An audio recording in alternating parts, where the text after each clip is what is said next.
Lunch recipes. Cup rice అంటే ఒక cup అన్నం, ఒక కప్పు సాంబార్, టమాటా చట్నీ కొద్దిగా,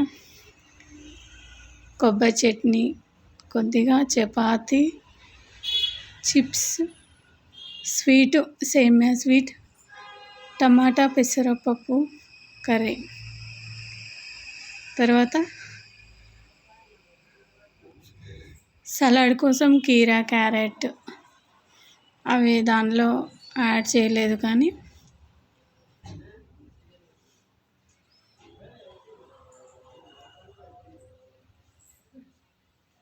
థ్యాంక్స్ ఫర్ వాచింగ్. తాగడానికి నీళ్ళు. Thanks for watching. Like and share. మీ ఫ్రెండ్స్కి, రిలేటివ్స్కి షేర్ చేయండి. మా వీడియోస్ నచ్చితే ఏవైనా లైక్స్ అండ్